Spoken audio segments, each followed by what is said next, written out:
Hello hi friends, my self Govind Saini, you are watching log let M for mathematics. हम दोस्तों discuss कर रहे थे higher order linear differential equation with constant coefficient में PI find करना।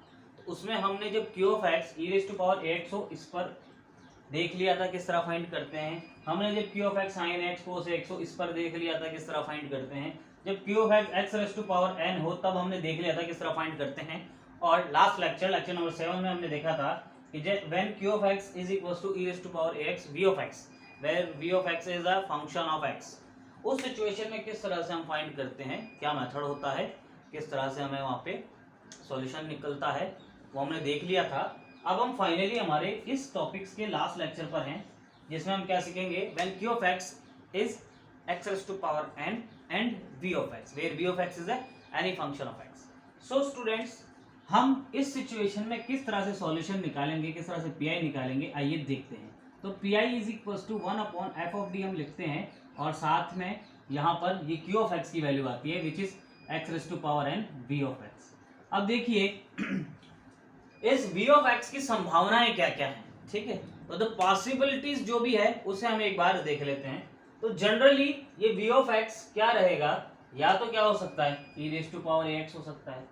इन this situation ये equation कहाँ पहुंच जाएगा, x raise to power n और e raise to power x होते ही इस सिचुएशन में पहुंच जाएगा, इस मेथड से हो जाएगा, ठीक है। तो हमें वहां पर कोई टेंशन नहीं कि हमने ऑलरेडी मेथड पढ़ रखा है। जब ये v ऑफ x क्या हो जाएगा x raise to power n, तो ये दो कुल मिला के दोनों ही क्या हो जाएंगे, पॉलिनोमियल हो जाएंगे। और वहां पर हम जैसे नॉर्मल पॉलिनोमियल के साथ कर सकते हैं वैसे ही कर देंगे, यानी इस कैटेगरी के अंदर। और अब समस्या है कब, जब ये साइन ax या कोस ax हो जाए, ठीक है। तो उस सिचुएशन में हम क्या करेंगे, उस सिचुएशन में जब v ऑफ x हमारा क्या हो जाएगा साइन ax या फिर कोस ax, हमें केवल इसी सिचुएशन में क्या रहेगी, इस मेथड की जरूरत पड़ेगी, अदरवाइज वो बाकी मेथड्स का ये कॉम्बिनेशन होगा, ठीक है। तो देखिए जब v ऑफ x ये और ये रहेंगे तब हम क्या करेंगे, इस साइन और कोस को तब्दील कर देंगे e की पावर आयोटा के इमेजिनरी और रियल पार्ट में। तो जैसा कि आपने पढ़ा होगा कि e raise to power iota theta लिखा जाता है cos theta plus iota sine theta.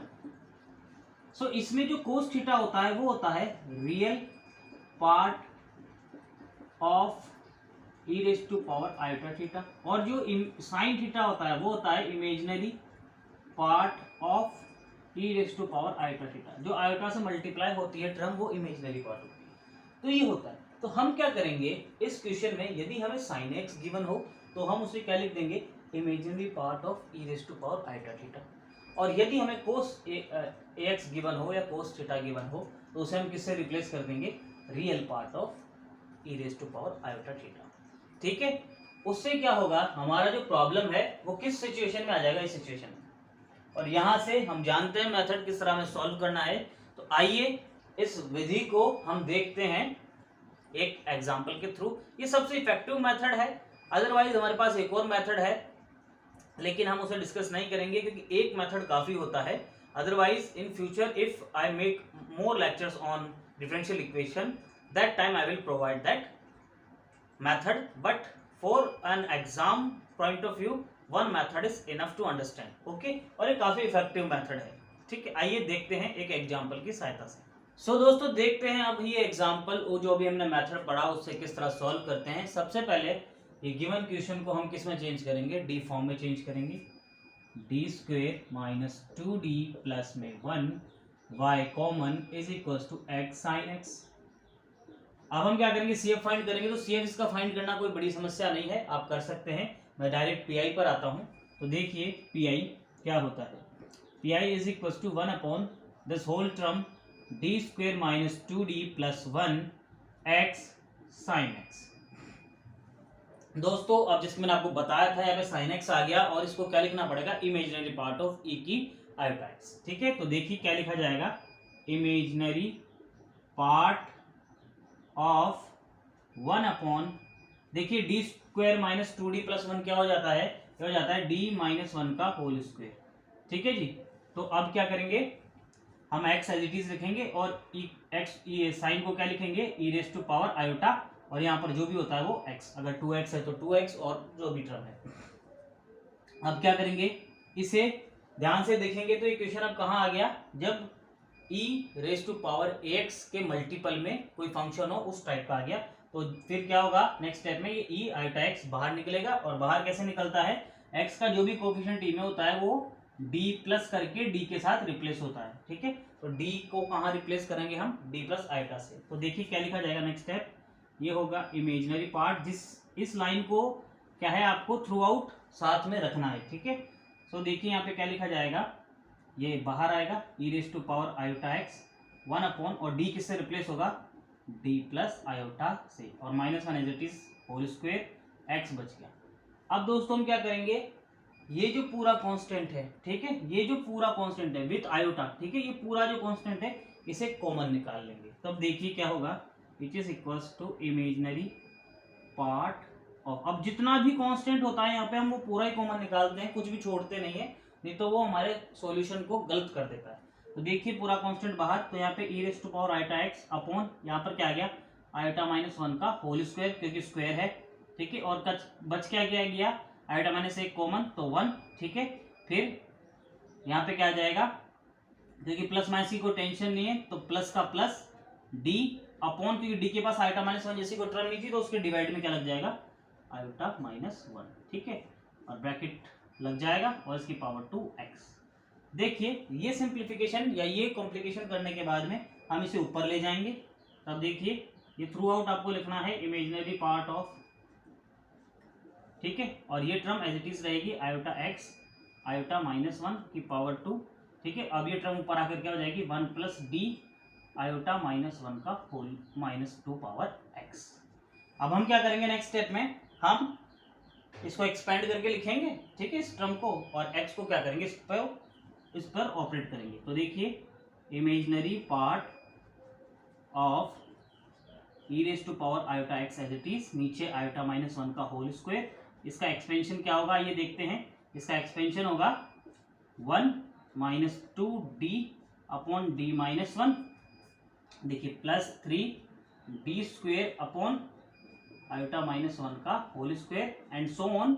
But हमें यहाँ पर x क्या दे रखा है, एक ही x दे रखा है, x² या अदर कोई टर्म नहीं है, तो ये d² पर भी क्या हो जाएगा, 0 हो जाएगा। तो ये भी असल में 0 हो जाएगी, लेकिन फिर भी हमने फॉर्मेलिटी के लिए लिख लिया, और इसकी जो वैल्यू है वो सिर्फ यहीं से निकलेगी। ठीक है, तो देखिए नेक्स्ट स्टेप में हम क्या करते हैं, इस x को अंदर लाते हैं, यहाँ तीनों पोजीशन पे मल्टीप्लाई करते हैं, और देखिए क्या आता है,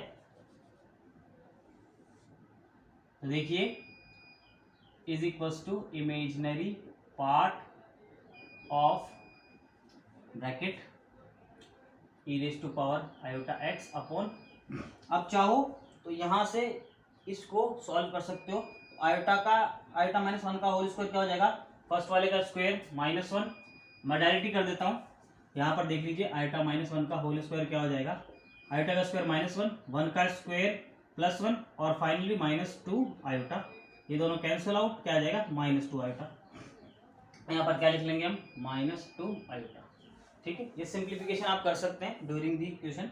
ठीक है, अब क्या होगा, x अंदर आएगा यहाँ पे, तो क्या होगा, 1 से जब x मल्टीप्लाई होगा तो x का x -2 अपॉन i⁻1, और d यानी कि derivative with respect to x 1 time, तो क्या हो जाएगा, ये 1 लिखने की जरूरत नहीं है, और 2 से जब डेरिवेट होगा तो 2 टाइम x का डेरिवेटिव 0 होता है, तो वो सब कैंसिल आउट हो गए। अब देखिए क्या होगा, हमारे पास ये जितनी भी आयोटा अपॉन में है, हमें उन्हें क्या करना पड़ेगा, ऊपर लाना पड़ेगा, यानी डिनोमिनेटर में कभी भी आयोटा नहीं रखना अपन को। तो इस डिनोमिनेटर से आयोटा को हटाते हैं, उसके लिए क्या करेंगे, आयोटा के या ये जो भी कॉम्प्लेक्स टर्म है उसके कॉन्जुगेट से ऊपर नीचे मल्टीप्लाई करेंगे। ठीक है, तो आइए देखते हैं, इट इज इक्वल्स टू संयुग्मी, हिंदी में कहते हैं कॉन्जुगेट को, तो इसकी संयुग्मी से या कॉन्जुगेट से ऊपर नीचे मल्टीप्लाई करेंगे। तो देखिए यहाँ पर आयोटा की संयुग्मी आयोटा खुद ही रहेगा, ठीक है, आयोटा कॉन्जुगेट आयोटा रहेगा, तो यहाँ तो आयोटा से आयोटा ऊपर नीचे मल्टीप्लाई करेंगे, तो यहाँ पर क्या आ जाएगा 2, क्योंकि आयोटा आयोटा मल्टीप्लाई होकर क्या हो जाएगा, -1, और ये माइनस कैंसिल हो जाएगा, और एक आयोटा ऊपर की तरफ आ जाएगा। और देखिए x का x, यहाँ पर भी आयोटा की टर्म है, इसको भी ऊपर नीचे कॉन्जुगेट से मल्टीप्लाई करेंगे, तो आयोटा का स्क्वायर -1 का स्क्वायर और आयोटा +1। देखिए इसकी जो कॉन्जुगेट होगा वो क्या होगा, इसका कॉन्जुगेट होगा आयोटा +1। ठीक है, और आयोटा +1 से क्या करेंगे, ऊपर नीचे मल्टीप्लाई करेंगे, और इन दिस सिचुएशन यहाँ पर क्या हो जाएगा, आयोटा -1 और आयोटा +1 आएगा, जो a minus B A plus B के फॉर्मूले से क्या हो जाएगा, a² माइनस b²। तो ये आ गया है, ठीक है। आइए देखते हैं, ब्रैकेट यहाँ पे हम स्मॉल लगा देते हैं थोड़ा सा अच्छा लगे। चलिए अब क्या होगा, ये इसको सॉल्व करेंगे नेक्स्ट स्टेप में। तो ये तो आयोटा -1 क्या हो जाएगा, आयोटा का स्क्वायर क्या हो जाएगा -1, यहाँ से -1 तो -2 और ये 2 -2 कैंसिल हो जाएंगे, ठीक है। तो देखिए क्या होगा, इमेजिनरी पार्ट ऑफ ये e⁻ iota x iota upon में 2x स्मॉल ब्रैकेट सुंदर लगाने के लिए -2 अपॉन यहाँ से -2 आएगा और आयोटा +1, ठीक है।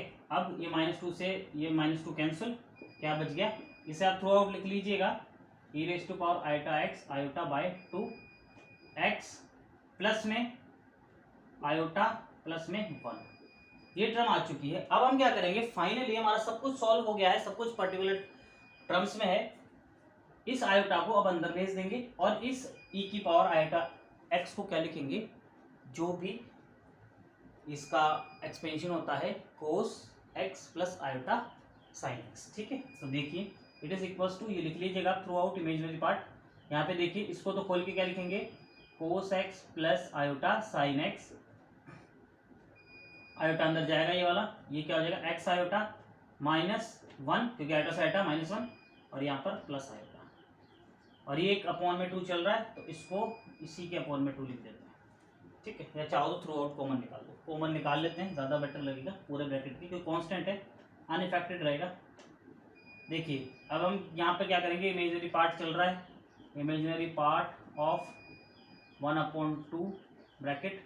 अब क्या करेंगे बच्चों, हमें केवल कौन सी टर्म्स चाहिए, हमें केवल टर्म चाहिए इमेजिनरी, ठीक है। तो जब मैं कोस को x से इंटू करूंगा तो क्या आ जाएगा, आयोटा आ जाएगा कोस के साथ में, तो वहां पे इमेजिनरी पार्ट है तो इसको कंसिडर किया जाएगा। तो केवल उन्हें कंसिडर करना है जिनके साथ आयोटा लगा हुआ आएगा मल्टीप्लाई करने में, ठीक है। तो कोस जब यहाँ मल्टीप्लाई होगा तो इसके साथ आयोटा आ जाएगा, तो यहाँ से एक टर्म बनती है x कोस x, ठीक है। और फिर जब कोस यहाँ मल्टीप्लाई होगा तब एक इसके साथ आयोटा आएगा, तो एक टर्म क्या बनती है प्लस कोस x। और देखिए साइन जब इस टर्म के साथ मल्टीप्लाई होगा, ठीक है, तब क्या जाएगा, आयोटा हट जाएगा, आयोटा से आयोटा मल्टीप्लाई होके जब साइन यहाँ मल्टीप्लाई होगा तब आयोटा रह जाएगा और वहां से फिर से आयोटा हट जाएगा, तो साइन का केवल यहाँ से फैक्टर आएगा क्या, माइनस साइन x, और ये क्या हो जाएगा आपका पीआई हो जाएगा। हमने सिर्फ आयोटा वाली टर्म क्यों लिखी, क्योंकि हमें केवल इमेजिनरी पार्ट चाहिए, रियल पार्ट नहीं चाहिए, ठीक है। तो ये हमें आ गया पीआई, और फाइनली आंसर क्या होगा, y = CF प्लस पीआई, जो CF आप स्वयं फाइंड इसका आसानी से कर सकते हैं, ठीक है। सो ये था वो मेथड जिसकी मैं बात कर रहा था, sin x cos x के लिए सबसे इफेक्टिव मेथड है इस कंडीशन में, और एग्जाम के पॉइंट ऑफ व्यू से भी बहुत इंपॉर्टेंट मेथड है। तो आप इसे पढ़ें, इसके क्वेश्चंस करें, और that's it from my side, my self Govind Saini, you are watching log M, let time for mathematics.